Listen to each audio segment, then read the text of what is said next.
ಬಾಂಗ್ಲಾದೇಶದ ಮಧ್ಯಂತರ ಸರ್ಕಾರದ ಮುಖ್ಯಸ್ಥರಾಗಿ ಮೊಹಮ್ಮದ್ ಯೂನಸ್ ಮುಂದುವರಿಯಲಿದ್ದಾರೆ. ನೊಬೆಲ್ ಪ್ರಶಸ್ತಿ ವಿಜೇತ ಯೂನಸ್ ರಾಜೀನಾಮೆ ನೀಡುವ ಬಗ್ಗೆ ಯೋಚನೆ ಮಾಡ್ತಿದ್ದಾರೆ ಎಂಬ ಊಹಾಪೋಹಗಳ ನಡುವೆ ಸಂಪುಟದ ಸಲಹೆಗಾರರೊಬ್ಬರು ಎಲ್ಲಾ ಗೊಂದಲಕ್ಕೆ ತೆರೆ ಎಳೆದಿದ್ದಾರೆ. ಯೂನಸ್ ರಾಜೀನಾಮೆ ನೀಡೋದಾಗಿ ಹೇಳಿರಲಿಲ್ಲ ಅಂತ ಯೋಜನಾ ಸಲಹೆಗಾರ ವಹೀದುದ್ದೀನ್ ಮೊಹಮ್ಮದ್ ಮಾಹಿತಿಯನ್ನ ಕೊಟ್ಟಿದ್ದಾರೆ.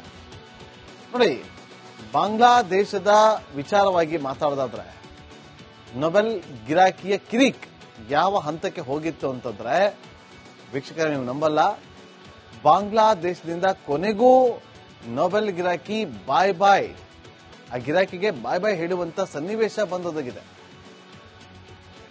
ಯೂನಸ್ ಎಡವಟ್ಟು ಮಾಡಿರೋದು ಬಾಂಗ್ಲಾದೇಶದಲ್ಲಿ ಒಂದಲ್ಲ ಎರಡಲ್ಲ, ಲಿಸ್ಟೇ ಇದೆ. ತನಗೆ ಅಧಿಕಾರ ಸಿಗ್ತಾ ಇದ್ದಂತೆ ಯೂನಸ್ ಮಾಡಿದ್ದು ಆರಂಭದಲ್ಲಿ ಕಿರಿಕ್, ಸುಖ ಸುಮ್ಮನೆ ಕಿರಿಕ್.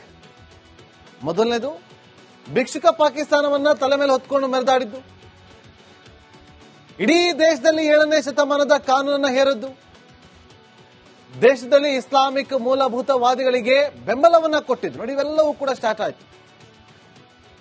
ಬಾಂಗ್ಲಾದೇಶದಲ್ಲಿದ್ದಂಥ ಹಿಂದೂ ದೇವಾಲಯಗಳನ್ನ ಧ್ವಂಸ ಮಾಡಿದ್ದು, ಹಿಂದೂಗಳ ಮೇಲೆ ದೌರ್ಜನ್ಯವನ್ನ ನಡೆಸಿದ್ದು, ಅದಕ್ಕೆ ಪರೋಕ್ಷವಾಗಿ ಬೆಂಬಲವನ್ನ ಕೊಟ್ಟಿದ್ದು ಯೂನಸ್. ಹಿಂದೂ ಸರ್ಕಾರಿ ನೌಕರರಿಂದ ಬಲವಂತದ ರಾಜೀನಾಮೆಯನ್ನ ಕೂಡ ಪಡೆದುಕೊಂಡ.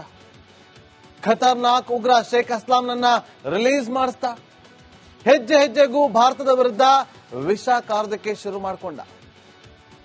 ಭಾರತದ ಚಿಕನ್ ನೆಕ್ ಮೇಲೆ ವೃದ್ಧ ಮಂಡೂಕನ ಕಣ್ಣು ಬಿತ್ತು. ದಿನ ಹೋಗಿ ಭಾರತದ ವಿರುದ್ಧ ಭಾಷಣ ಮಾಡಿ ಬರ್ತಾನೆ. ಭಾರತದ ಚಿಕನ್ ನೆಕ್ಗೆ ಸಮುದ್ರ ಮಾರ್ಗ ಇಲ್ಲ ಅಂತಂದ. ಚೀನಾ ಸಹಾಯ ಸಿಕ್ಕರೆ ಚಿಕನ್ ನೆಕ್ ವಶಕ್ಕೆ ಪಡಿತೀವಿ ಅಂತ ಹೇಳ್ಕೊಂಡ್ ಬಂದ. ಯೂನಸ್ ಖ್ಯಾತಿಗೆ ಸರಿಯಾಗಿ ಪಾಠವನ್ನ ಭಾರತ ಕಲಿಸುತ್ತೆ. ಬಾಂಗ್ಲಾದೇಶಕ್ಕೆ ಭೂಮಾರ್ಗವನ್ನ ಬಂದ್ ಮಾಡುತ್ತೆ.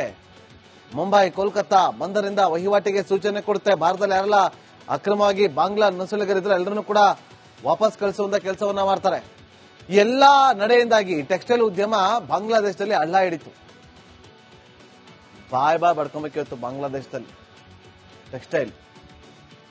ಮತ್ತೊಂದು ಕಡೆ ಗೌತಮ್ ಅದಾನಿಯು ಕೂಡ ಕೇಳಿದ್ರು. $884 ಮಿಲಿಯನ್ ವಿದ್ಯುತ್ ಅನ್ನ ಬಿಲ್ ಕೇಳಿದ್ರು, ಕೊಡಿ ಬಿಲ್ ಅಂತೇಳಿ.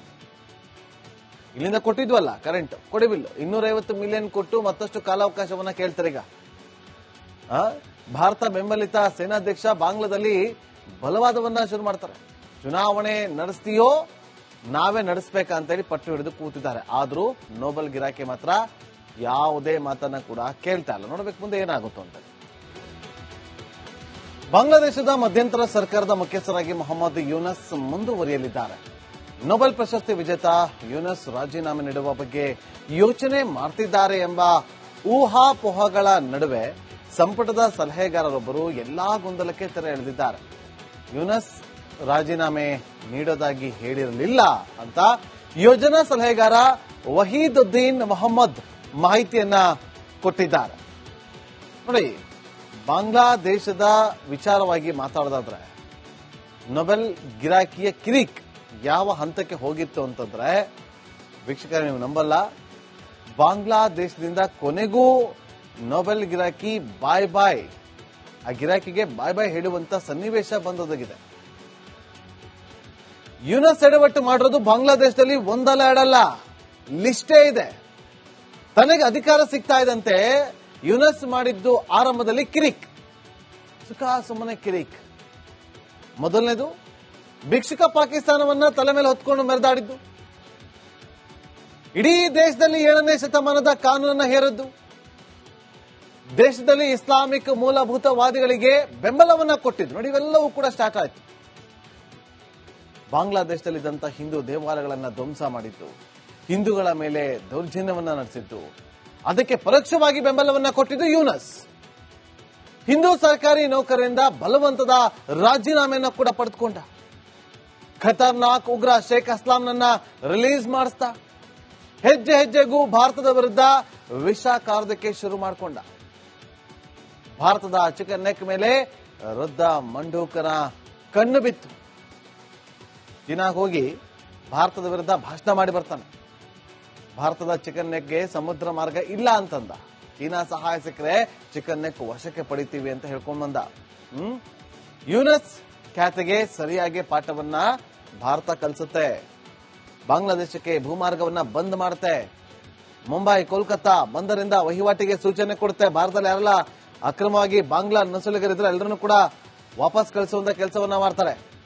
ಎಲ್ಲಾ ನಡೆಯಿಂದಾಗಿ ಟೆಕ್ಸ್ಟೈಲ್ ಉದ್ಯಮ ಬಾಂಗ್ಲಾದೇಶದಲ್ಲಿ ಹಳ್ಳ ಹಿಡಿತು. ಬಾಯ್ ಬಡ್ಕೊಂಬೇಕಿತ್ತು ಬಾಂಗ್ಲಾದೇಶದಲ್ಲಿ ಟೆಕ್ಸ್ಟೈಲ್. ಮತ್ತೊಂದು ಕಡೆ ಗೌತಮ್ ಅದಾನಿಯು ಕೂಡ ಕೇಳಿದ್ರು. $884 ಮಿಲಿಯನ್ ವಿದ್ಯುತ್ ಅನ್ನ ಬಿಲ್ ಕೇಳಿದ್ರು, ಕೊಡಿ ಬಿಲ್ ಅಂತೇಳಿ. ಇಲ್ಲಿಂದ ಕೊಟ್ಟಿದ್ವಲ್ಲ ಕರೆಂಟ್, ಕೊಡಿ ಬಿಲ್. 250 ಮಿಲಿಯನ್ ಕೊಟ್ಟು ಮತ್ತಷ್ಟು ಕಾಲಾವಕಾಶವನ್ನ ಕೇಳ್ತಾರೆ. ಈಗ ಭಾರತ ಬೆಂಬಲಿತ ಸೇನಾಧ್ಯಕ್ಷ ಬಾಂಗ್ಲಾದಲ್ಲಿ ಬಲವಾದವನ್ನ ಶುರು ಮಾಡ್ತಾರೆ. ಚುನಾವಣೆ ನಡೆಸ್ತೀಯೋ ನಾವೇ ನಡೆಸಬೇಕಂತೇಳಿ ಪಟ್ಟು ಹಿಡಿದು ಕೂತಿದ್ದಾರೆ. ಆದ್ರೂ ನೋಬೆಲ್ ಗಿರಾಕಿ ಮಾತ್ರ ಯಾವುದೇ ಮಾತನ್ನ ಕೂಡ ಕೇಳ್ತಾ ಇಲ್ಲ. ನೋಡ್ಬೇಕು ಮುಂದೆ ಏನಾಗುತ್ತೋ ಅಂತ. ಬಾಂಗ್ಲಾದೇಶದ ಮಧ್ಯಂತರ ಸರ್ಕಾರದ ಮುಖ್ಯಸ್ಥರಾಗಿ ಮೊಹಮ್ಮದ್ ಯೂನಸ್ ಮುಂದುವರಿಯಲಿದ್ದಾರೆ. ನೊಬೆಲ್ ಪ್ರಶಸ್ತಿ ವಿಜೇತ ಯೂನಸ್ ರಾಜೀನಾಮೆ ನೀಡುವ ಬಗ್ಗೆ ಯೋಚನೆ ಮಾಡ್ತಿದ್ದಾರೆ ಎಂಬ ಊಹಾಪೋಹಗಳ ನಡುವೆ ಸಂಪುಟದ ಸಲಹೆಗಾರರೊಬ್ಬರು ಎಲ್ಲಾ ಗೊಂದಲಕ್ಕೆ ತೆರೆ ಎಳೆದಿದ್ದಾರೆ. ಯೂನಸ್ ರಾಜೀನಾಮೆ ನೀಡೋದಾಗಿ ಹೇಳಿರಲಿಲ್ಲ ಅಂತ ಯೋಜನಾ ಸಲಹೆಗಾರ ವಹೀದುದ್ದೀನ್ ಮೊಹಮ್ಮದ್ ಮಾಹಿತಿಯನ್ನ ಕೊಟ್ಟಿದ್ದಾರೆ. ನೋಡಿ, ಬಾಂಗ್ಲಾದೇಶದ ವಿಚಾರವಾಗಿ ಮಾತಾಡೋದಾದ್ರೆ ನೊಬೆಲ್ ಗಿರಾಕಿಯ ಕಿರಿಕ್ ಯಾವ ಹಂತಕ್ಕೆ ಹೋಗಿತ್ತು ಅಂತಂದ್ರೆ, ವೀಕ್ಷಕರೇ ನೀವು ನಂಬಲ್ಲ, ಬಾಂಗ್ಲಾದೇಶದಿಂದ ಕೊನೆಗೂ ನೊಬೆಲ್ ಗಿರಾಕಿ ಬಾಯ್ ಬಾಯ್, ಆ ಗಿರಾಕಿಗೆ ಬಾಯ್ ಬಾಯ್ ಹೇಳುವಂತ ಸನ್ನಿವೇಶ ಬಂದೊದಗಿದೆ. ಯೂನಸ್ ಎಡವಟ್ಟು ಮಾಡಿರೋದು ಬಾಂಗ್ಲಾದೇಶದಲ್ಲಿ ಒಂದಲ್ಲ ಎರಡಲ್ಲ, ಲಿಸ್ಟೇ ಇದೆ. ತನಗೆ ಅಧಿಕಾರ ಸಿಗ್ತಾ ಇದ್ದಂತೆ ಯೂನಸ್ ಮಾಡಿದ್ದು ಆರಂಭದಲ್ಲಿ ಕಿರಿಕ್, ಸುಮ್ಮನೆ ಕಿರಿಕ್.